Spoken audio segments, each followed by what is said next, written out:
बातम्या विस्तारानं. नवी दिल्लीत आज नशामुक्त युवा विकसित भारत संकल्प अभियानाचं तसंच अंमली पदार्थ सेवनाविरुद्ध 100 आठवडे चालणाऱ्या राष्ट्रव्यापी लोकसहभाग अभियानाचा प्रारंभ आज पंतप्रधानांच्या हस्ते आभासी माध्यमातून झाला.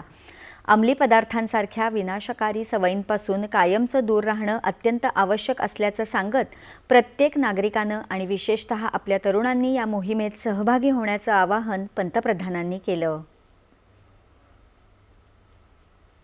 विकसित भारताच्या दिशेनं वाटचाल करत असताना देशातील तरुणांनी शारीरिकदृष्ट्या तंदुरुस्त, मानसिकदृष्ट्या कणखर आणि आत्मविश्वासपूर्ण तसंच अंमली पदार्थांसारख्या घातक सवयींपासून दूर असणं अत्यंत आवश्यक आहे, असं प्रतिपादन पंतप्रधान नरेंद्र मोदी यांनी केलं. देशाच्या आणि स्वतःच्या उन्नतीसाठी नशामुक्तीचा संकल्प आवश्यक असल्याचं ते म्हणाले. आजचा युवा वर्ग अंतराळापासून विज्ञानापर्यंत सर्व क्षेत्रात चमकत असताना आपली प्रगती कायम राखण्यासाठी अंमली पदार्थांच्या विळख्यात अडकण्यापासून सावध राहणं गरजेचं आहे, असं त्यांनी अधोरेखित केलं. साथियों, जब कोई युवा अगर ड्रग्स के एडिक्शन में फंस जाए तो केवल एक युवा नहीं हारता, एक सपना हार जाता है, एक सपने का बाल मृत्यु हो जाती है, एक परिवार हार जाता है, पूरा का पूरा परिवार टूट जाता है, समाज से भी नफरत का शिकार बन जाता है.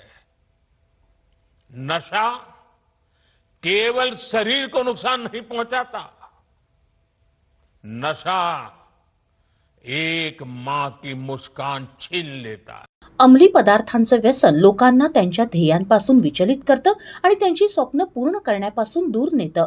व्यसनामुळे केवळ कुटुंबच उद्ध्वस्त होत नाहीत, तर राष्ट्राची ताकदही क्षीण होते, याकडे पंतप्रधानांनी लक्ष वेधलं.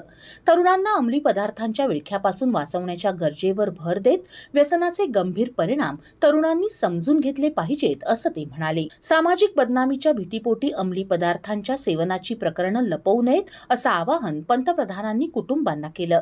बाधित सदस्यांना सावरण्यास मदत करण्यासाठी कुटुंबांनी वेळेवर मदत घ्यावी, मोकळेपणानं संवाद साधावा, तज्ज्ञांचा सल्ला घ्यावा आणि वैद्यकीय मदतीचा लाभ घ्यावा, असं त्यांनी सांगितलं. धोक्याची चिन्ह सुरुवातीच्या टप्प्यावरच ओळखण्यासाठी आणि मुलांना वेळेवर आधार देण्यासाठी कुटुंबांनी मोकळ्या संवादाची संस्कृती जपली पाहिजे, यावर त्यांनी भर दिला.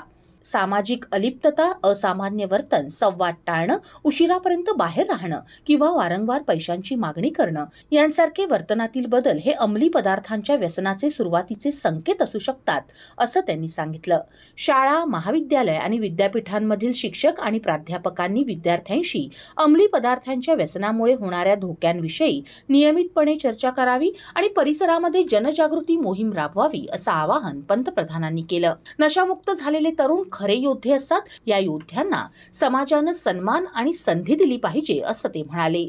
मुझे विश्वास है हमारे देश का युवा नशे से मुक्त रहकर अपनी युवा ऊर्जा को न केवल संरक्षित करेगा बल्कि विकसित भारत के संकल्पों को भी आगे बढ़ाएगा.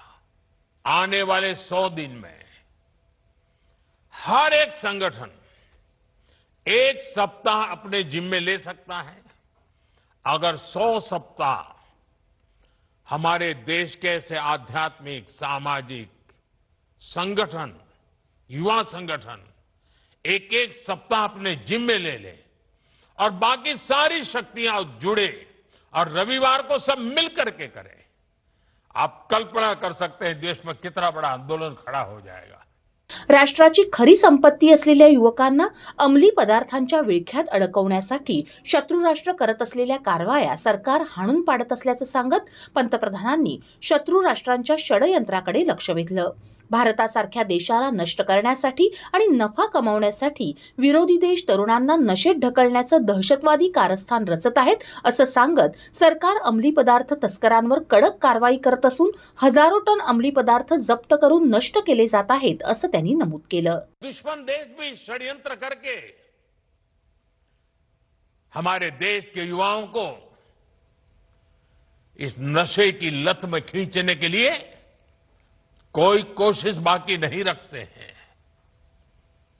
ड्रग्स सप्लाई कर करके कमाई करना और हमारे जैसे देश को तबाह करना, ये भी उनकी आतंकी साजिश का हिस्सा होता है। और इसलिए हमें हर एक युवा को नशे के चुंगल में फंसने से बचाना है। अंमली पदार्थांच्या व्यसनाधीनतेविरुद्धच्या 100 आठवड्यांच्या देशव्यापी जनसहभाग मोहिमेअंतर्गत अंमली पदार्थमुक्त समाज घडवण्यासाठी जनजागृती करण्याच्या आणि लोकांचा सहभाग वाढवण्याच्या उद्देशानं देशभरात दर रविवारी विविध उपक्रम आयोजित केले जातील असं पंतप्रधानांनी सांगितलं। नशामुक्त युवा विकसित भारत संकल्प अभियानाच्या शुभारंभ कार्यक्रमात मुख्यमंत्री देवेंद्र फडणवीस यांनी ऑनलाईन सहभाग घेतला। युवा शक्ती ही कोणत्याही राष्ट्राची सर्वात मोठी ताकद असते, मात्र हीच युवा शक्ती व्यसनाच्या विळख्यात अडकली तर राष्ट्र निर्मितीचा वेग मंदावतो असं मुख्यमंत्र्यांनी म्हटलं आहे। देशातील युवा शक्तीला सुदृढ, जागरूक आणि नशामुक्त भविष्याकडे वाटचाल करण्यासाठी प्रेरित करणारा हा सामूहिक संकल्प आहे। विकसित भारताच्या निर्मितीत युवकांची निर्णायक भूमिका केंद्रस्थानी ठेवून राबवण्यात येणारा हा उपक्रम जनजागृती, लोकसहभाग आणि सामाजिक उत्तरदायित्वाला नवी दिशा देणारा ठरेल असं मुख्यमंत्र्यांनी म्हटलं आहे। नशामुक्त आणि प्रगत भारताच्या निर्मितीच्या दिशेनं हे एक महत्त्वपूर्ण आणि प्रेरणादायी पाऊल आहे असं मुख्यमंत्री फडणवीस यांनी सांगितलं।